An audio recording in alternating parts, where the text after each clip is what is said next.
Hello and welcome to the Creativity Conference official podcast. My name is Aidan Rhode. I am the assistant manager here at the Creativity Conference and very excited to be hosting this podcast with some world-class creative minds discussing all aspects of creativity. Today I'm joined by Will Tams, who is a hugely talented designer who has worked at a very high level in the design industry for the past 25 years or so, and has founded the Collective Spark design firm based in San Francisco as of 2015. Will, how are things going? How are you? I'm doing well, thank you, Aidan. It's a pleasure to join you here today. You delivered a brilliant presentation for the Creativity Conference back in August 2021, called The Creative Process. How did you find the conference? Did you manage to attend any other sessions?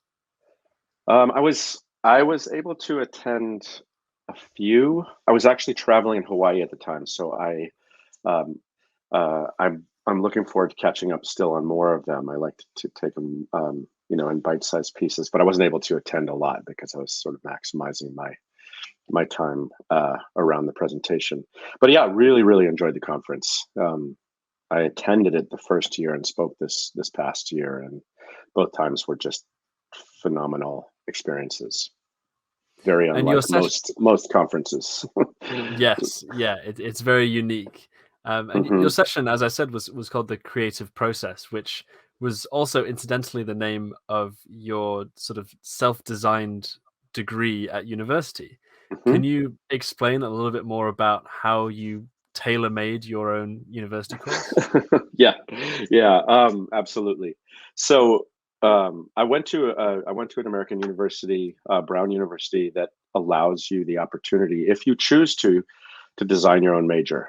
And I actually knew when I chose to go to Brown, there were two. Well, I was really excited to go there, but there were two real unique factors that drew me there, and one of them was that fact that you had the opportunity, if you were able to map out something that didn't really fit into a specific existing degree, to design your own major.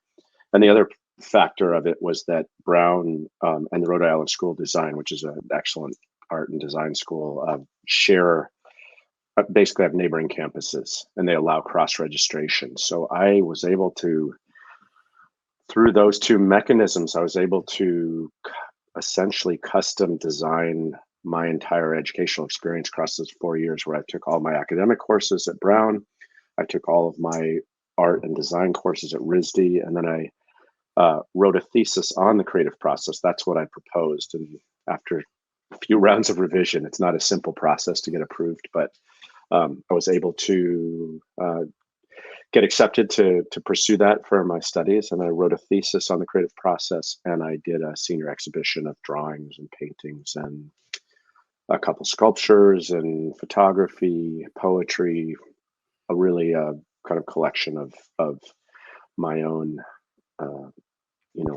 musings and meanderings in the creative process myself. And you said in your talk that the creative process is a process of sort of organizing the experience of an encounter for another person. Why is it, do you think, that collaboration, contact, communication are so inherently fundamental to creativity?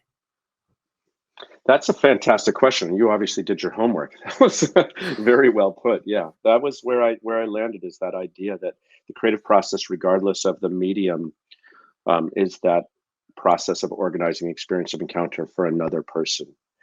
Now, the collaboration piece is, if the definition was just organizing the experience of encounter, well, that could be a self-encapsulated experience. But I believe that for the completion of the cycle, the creative process, there needs to be another person outside of yourself involved, and that can be part of the collaborative aspect, which for me has very much influenced and touched upon my own work in graphic design. What I've found that's evolved over the course of the 25 years that I've been doing this is that my clients themselves actually become very collaborative partners in the creative process.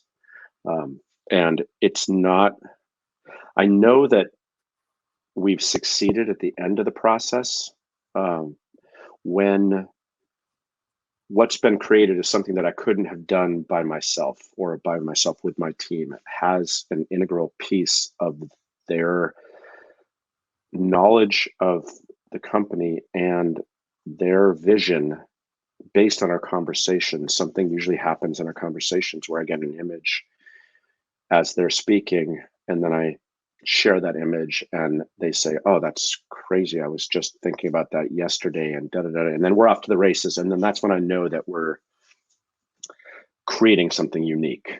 So that's the beauty. It's that magic of synergy when, you know, the sum is greater than the parts, and you have two things you put together, and then, you know, almost like a recipe, you take, you know, different things which on their own are almost inert substances, but then you put them together in the right combination, cooked at the right temperature, and then you have something that's, you know, magically beyond what any of those single ingredients could have provided. So, you know, so it's a process that it's funny. I haven't become less enamored with it, or I haven't moved on from it. I've actually become more and more fascinated with the creative process with every passing year.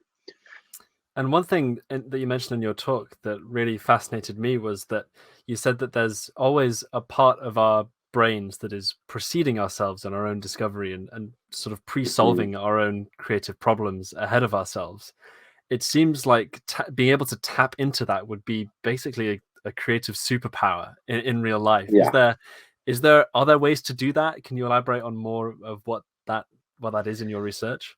It's a really great question. Yeah, I can share a little bit about that. It's hard because in the talk, you know, I gave a talk which was maybe an hour long with some Q&A at the end, and I was trying to distill an entire thesis into that time, which is I obviously, understand that. you know, it's like fighting a losing battle before you start. But so in a very top level way, what I described, what you just said is something that during that year of study and that research, I came across a lot. I worked a lot into the psychology space, just because there's an aspect of the mind that's deeply involved in this. And what came out of that was a predecessor to Sigmund Freud, a guy named Fichte, Fichte, I think. He postulated the idea that we have what he called a preconscious. So we all know the concept of the conscious mind and the unconscious mind, but there is a preconscious mind that sits between the two, and which essentially takes the amalgam of all of this unconscious things that go on, especially you can think about, you know, during dreaming, and it organizes it and makes some sense out of it. So essentially, in order to tap into your preconscious mind, I think a good example of this is people that are like stand-up comedians, right? That do improv. And so it's not a formulated script. They just have an ability to tap into that and to come up with the things that are so funny because they maybe play with multiple meanings of the same word, or they're an overlay of two neighboring meanings, or just that ability to, you know, access different parts of the mind where they bring something in that is totally unexpected, but that makes you laugh. I think jazz musicians is another great example of that. I'm not a musician at all myself, but I do love to listen to jazz, and that idea of, you know, when you say how do you tap into it, it's a concept that's akin to this phenomenon of controlled abandon. It's like being right on the edge of being out of control, but still in control. Or it's the way a surfer might describe. Again, I don't surf, but I'm fascinated by people talking about flow state and peak performance. It's the same thing. So right on the edge of that wave where they're, you know, it's almost like they're just almost out of control leaning forward, but they're just at some point they almost become one with the wave. And that's the sort of the sensation of being in the flow state. And I think being in the flow state is exactly what you're talking about. It's tapping into the preconscious, which is in essence a higher form of intelligence that we all have. Yeah, being able to tap into that, and I mean, it's so fleeting, but it can be Yeah. so powerful.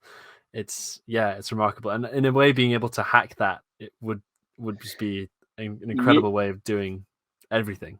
Yeah, and I think I would add to that, because this is something that came out of the creative process. Is I see it as a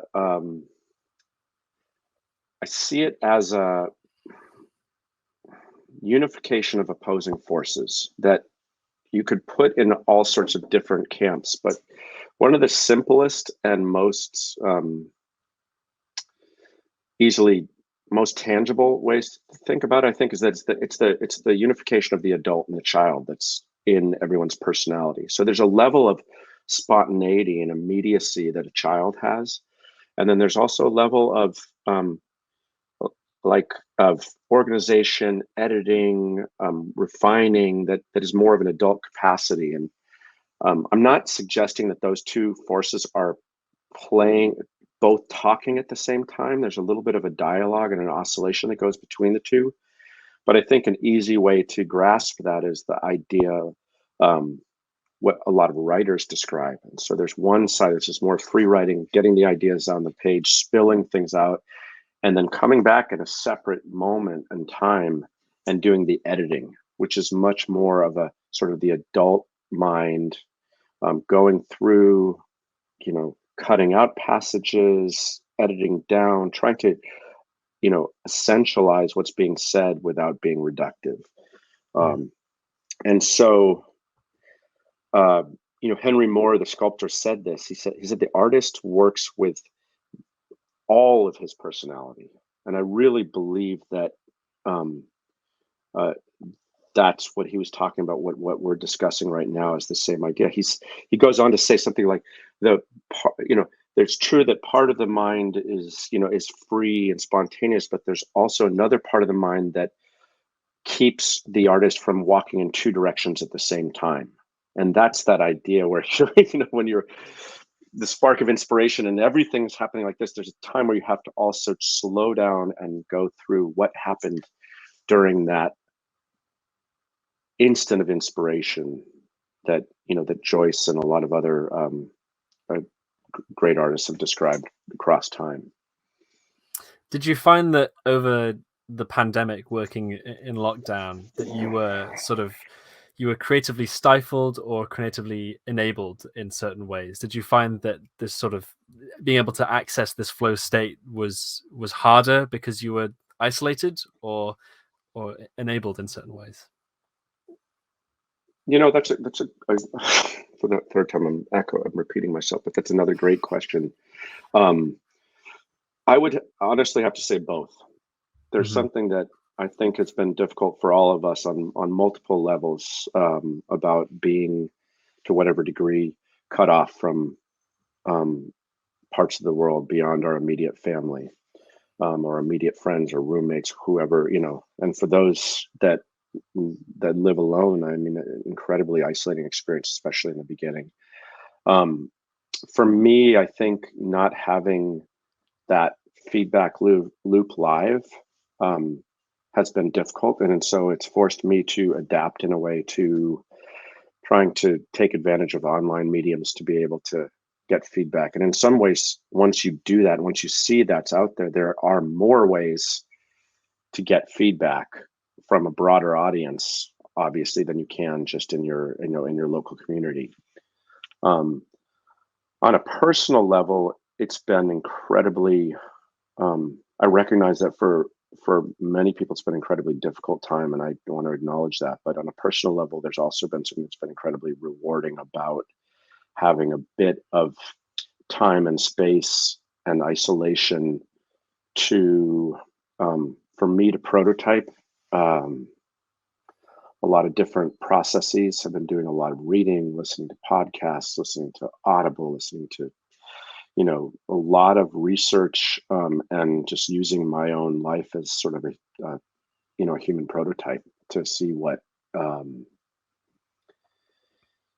what happens if I tinker with one variable at a time, in terms of nutrition, in terms of exercise, in terms of flow state. Doing a lot of reading around peak performance, the things we're discussing here.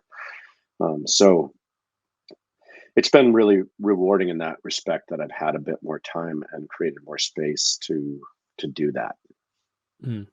And are there any creative outlets that are potentially new since the pandemic began that you've started in your spare time that's helped you keep fulfilled creatively? For example, pickleball. I know you're involved in. That's so that's where my mind was going. Yeah, it's a new passion that has it found its way to the UK much yet? Are you starting to see I pickleball? I do know someone who's kind of caught the pickleball bug. So Okay. yes, but it's in the Yeah, shadows because I've still. been reading that I've been reading that I think it's starting to land. It's land on Australian Hmm. shores, and I think the UK is going to be the next wave. So yeah, so pickleball. I'm not going to go into describing how the sport is, but you can Google it. You can watch it. It's a fantastic game. Um, and for me, why it's been such a rewarding experience is because a lot of what I love about the game is that it's very there's a level, particularly in doubles play, high level of strategy, and so it's not just about physical activity and athletic sport, but it's also, I call it athletic chess. And without going into too much detail, basically that creates a level where you can really focus on a specific element of your game and work on improving it. And so it's like a little laboratory in itself for the learning process. And that was the thing that, as I was studying the creative process, I wouldn't call the creative process and the learning process identical, but I would say that kind of like a Venn diagram, that there is a significant amount of overlap between the two. And that aha moment that you have in a creative process is absolutely similar to, if not identical to, the aha moment you have, let's say, when you're learning math and all of a sudden something clicked and you went, oh, I get it. I understand how that function in this, math sequence works. And it's that same feeling of like banging your head against wall, banging your head against wall, and all of a sudden seeing it and going, oh, wow, it's actually way simpler than I thought. It's way, Hmm. so pickleball for me has allowed me to focus on a laboratory where I can continue to learn and assess. I played this morning, from 7:30 to 9:30. We've been playing. We played through the entire pandemic for the last year and a half. I've had some standing matches twice a week with basically the same group of people, and we videotape all these games, and so then you can go back and you can watch and you can assess what you're, how you're doing. But it's I highly recommend it to anybody that likes sports at all, plays ping pong or tennis or racquetball, or just likes playing sports. Um, and it's hugely fun, and it's also got a social aspect, which has been Hmm. really nice during the pandemic. Yeah, I'll have to try it sometime. Yeah, It sounds great. It's if been nothing given else, the I'll come out and visit you guys there, and I'll take you I'll take you guys out to the courts and teach you how to play. maybe in Iceland we'll have a pickleball That's session. Yeah, there you go. We can work something out. I'll bring some paddles. Okay, brilliant. You've previously mentioned that you've worked on the design for some really colossal organizations, be it Apple, Nike, the Olympics. What did you glean from working on these massive projects for such huge organizations? Were there any lessons that you learned, for better or for worse, about sort of how they operate and from a design perspective? Yeah, I mean, I learned an enormous amount working with those clients and on those types of projects. I think Apple is a really good example. I've often referred to it just because I both worked at Apple for some time, embedded in the graphic design group there, and then I also have worked for many years out as an outside agency working with them. Um, and when I was there, what it was during, this was back in the years when Steve Jobs was at the helm, and um, had a very, um, big hand in anything design related that came through the organization. And it's a company that's, um, you know, particularly, I'm just going to focus on that time period, really design driven. And he, he expected nothing less than perfection. Everyone would talk about, okay, and Steve said this, and Steve, everyone was on a first name basis with him. All hundreds of people would all call him Steve, but but he just from product photography, setting those things up, like reviewing the photography, reviewing the layouts, reviewing the design. Um, the the bar was extremely high, and so I think I would say I want to caveat what I'm saying, or caution what I'm saying, is that I think perfectionism is a very, very dangerous thing in relation to the creative process. And that's a whole nother podcast and chapter, and something that I'm really looking into right now within myself.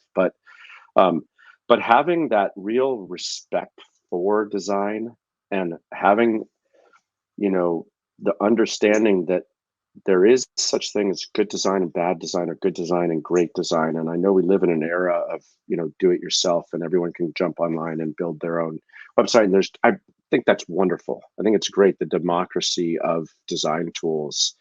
But there's also something to be said for, calling the ideas through and through and through and through. And, we would put up one of my roles. I was really, one of the best things I did while I was there is that every Tuesday I'd prepare the presentation boards for him for the retail stores, and he would come in on Wednesdays and he'd review them.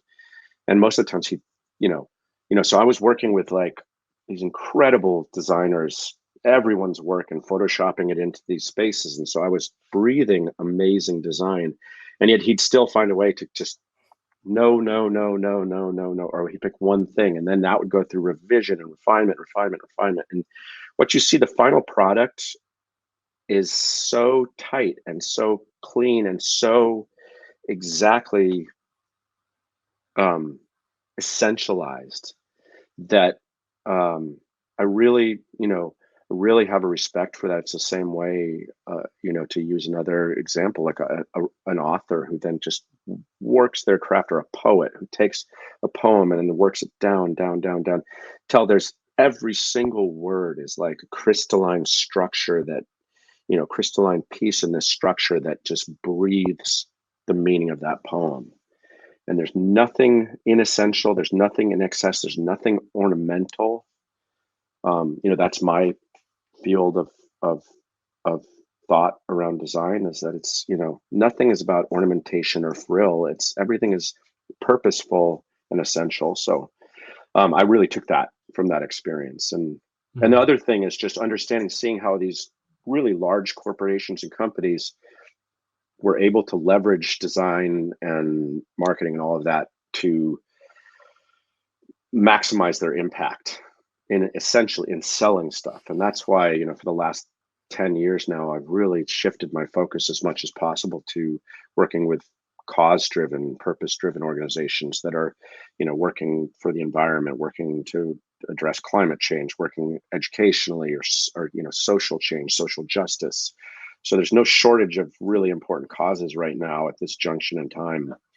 But I tried to take that level of design that these organizations were able to leverage, because they have these enormous budgets, and try to bring that and help these organizations that maybe don't have the same budget, but have much stronger content. Actually, they're not just trying to sell something, they're trying to do something really deeply meaningful in the world. Are there any projects that you've worked on in the past that you have a particular soft spot for, you're particularly proud of, but are potentially underappreciated, and that you wish more people were aware of?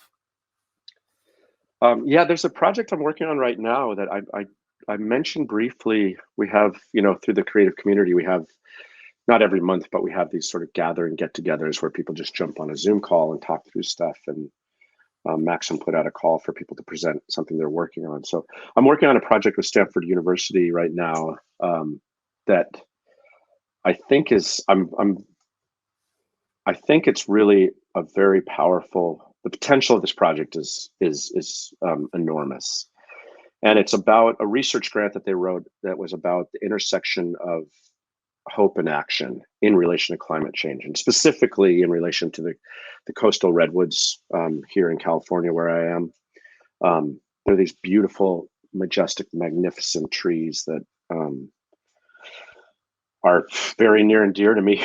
um, and so I worked on adding in and bringing in a creative and visual component to that, which initially was a series of cards with just the word hope and some images of redwoods. That one side of the card has an area where people can come in and then add and draw and sketch and collage or whatever onto the card itself. And then on the back, it has a couple questions that are really connected to the research that they've been doing over the past couple of years about, you know, what makes you hopeful, and what are, an action or actions you can commit to in relation to climate change. And a lot of this comes out of, there's some big work being done in a number of universities, but Stanford has a guy named BJ Fogg, who's, like a behavioral scientist. He's a fairly big name in behavior modification, but and other folks that have recognized that, like, change and habits and building habits or taking actions tends to be more successful if there's a specific emotion that you attach to that. If it's something like, oh, it'd be a good idea to, right, we're right around the new year right now, so it's sort of, that'd be a good idea if I, worked out 4 times a week or something. Like, that's not going to get you the same results. You're going to essentially, it's going to wither on the vine. There's nothing feeding that desire. Whereas, like, Jim Quick, who wrote this book Limitless, he talks about this great example where it's like, there's this, say, this man in his 70s, late 70s, early 80s, got up at 5 a.m. and he went to the gym every morning, and he just did it religiously. And somebody asked him, what drives you? How do you do that? How do you have the motivation to get up every morning and do that? And he said, I just want to be able to play with my grandkids as long as I can. Right. And there was that emotion, that love, that desire to just extend, the quantity and quality of his life so that he could share that with his grandkids. And that's what got him out of bed. It's like, that's the thing. So this project that I'm working on is, I think, really beautiful in its impulse, its intention, in that, so I'm just trying to articulate the right words, but it's trying to help bring out this connection between hope and the emotion of hope. And now we're working with the emotion of awe and the emotion of connection. So these very emotions that are fundamentally connected to nature in ways. And how does that potentially drive changes in terms of addressing climate change? Because obviously we have all these summits, we have all these people talking and talking and talking, but not a lot is happening. We're not moving the needle enough, and we're not moving it quickly enough. So I'm hopeful that that this type of project, that a lot of the young youth leaders that are really emerging right now at this time, and see the environmental cause more clearly than the adults in the room. So I'm hoping that as they edge them out, that we're going to get more and more active, true actionable change. Mm-hmm. Um, Yeah, and what on that note, there's I was speaking to Michael Bernier and Gordon McClellan on some previous episodes, and they both reiterated the fact that Mother Nature, is the perfect designer and therefore the perfect partner of creativity.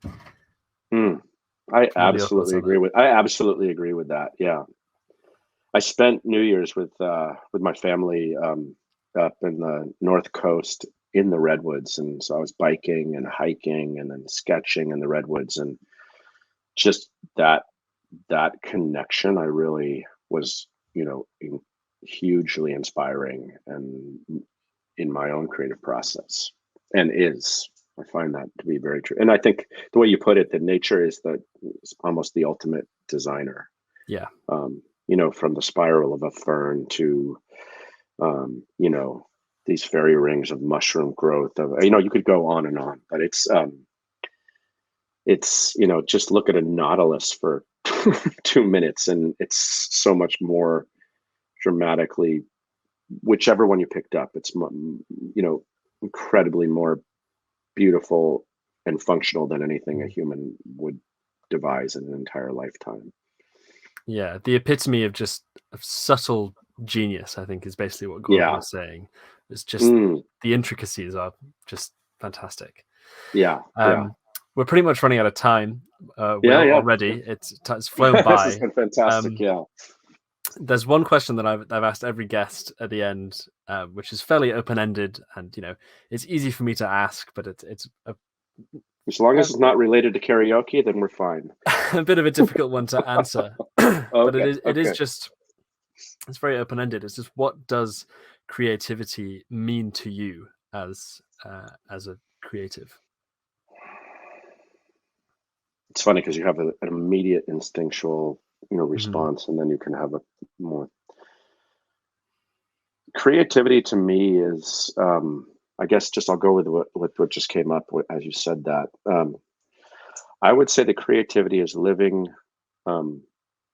your life as in its fullest potential. It's giving all of yourself. It's being your highest self, acting out of your highest self. I think it's what we were all meant to be on this planet for. And I think there's so many different forms and facets and methods and means that a person can be creative. So it's not that everyone should be like this. It's that everyone should be like different flowers flourishing on the tips of branches of all different types of trees. And so I just think that it's our deepest calling in life, and it's I think it's our way out of a lot of these conundrums that we've gotten ourselves into. Very eloquently put. Excellent answer. As I said, that's about all the time we have. So thank you very much for joining me, Will. It's been a wonderful discussion. And thank you, Aidan. You really did your homework. I'm very impressed. Thank you. I can't wait for Iceland come August and to see you there. And hopefully anybody who's listening, who's thinking about attending, will see you there as well. Yeah, I think it's going to be just a fantastic conference. Absolutely. So thanks again for joining me, Will. And all right. Have a wonderful rest of your week.